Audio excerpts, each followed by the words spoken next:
ಎಂತಹ ಹೇಸಿಗೆ, ಎಂತಹ ಬವಣೆ ಬಂದಿದ್ದು ಎಂದು ಹಾಗೆ ನಾನು ಯಾವ ಕಾಲಕ್ಕೂ ಗ್ರಹಿಸಿದವನಲ್ಲ.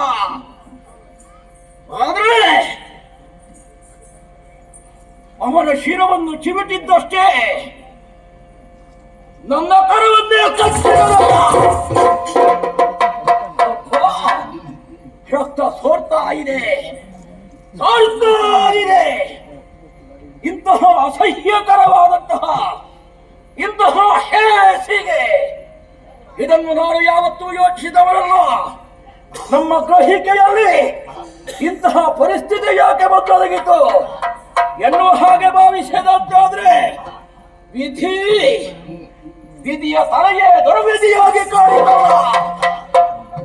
ಏನು ಮಾಡಬೇಕಾಯಿತು? ನನ್ನನ್ನು ನಾನು ನೋಡಿದೆ ಅಂತಾದ್ರೆ ಈ ಗುರಿಯನ್ನು ಸಹಿಸುವುದಕ್ಕಾಗುವುದಿಲ್ಲ. ಇದರ ಪರಿಹಾರಕ್ಕೆ ಬೇಕಾಗಿ ಜಟಿಯಲ್ಲಿರಬಹುದಾದಂತಹ ಚಂದ್ರನ ತಂಪಾದ ಕಿರಣಗಳು ನನಗೆ ಅನುಕೂಲವಾದೀತು ಅಂತ ಭಾವಿಸಿದೆ.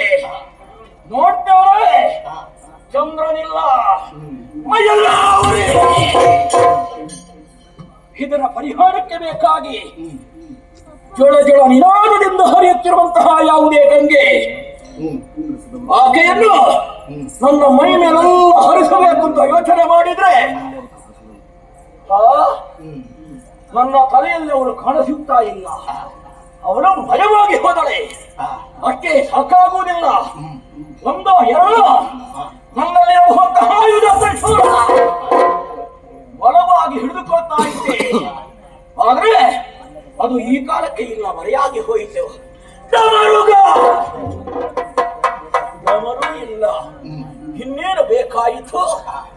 ಯಾವುದನ್ನು ನೋಡಿದ್ರೂ ಕೂಡ ಅದೆಲ್ಲವೂ ನನ್ನನ್ನು ಬಿಟ್ಟು ನನ್ನನ್ನು ಒಂಟಿಯಾಗಿಸಿದೆ.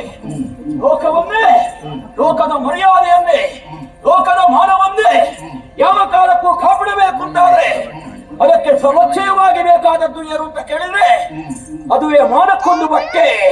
ನೋಡ್ತೇನೆ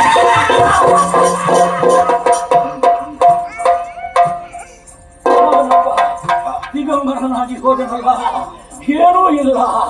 ನನ್ನ ಶರೀರದಲ್ಲಿ ಇದ್ದಂತಹ ಸರೀಸಮಗಳು ಉಟ್ಟಂತಹ ಬಟ್ಟೆಗೆ ಆಧಾರವಾಗಿದ್ದವು, ಗಟ್ಟಿಯಾಗಿ ಅಪ್ಪಿಕೊಳ್ತಾ ಇದ್ದು. ಈಗ ಅದಿಲ್ಲದೆ ನಾನು ದಿಗಂಬರನಾಗಿ ಹೋದೆ. ಅಯ್ಯೋ, ಏನು ಮಾಡಲಿ?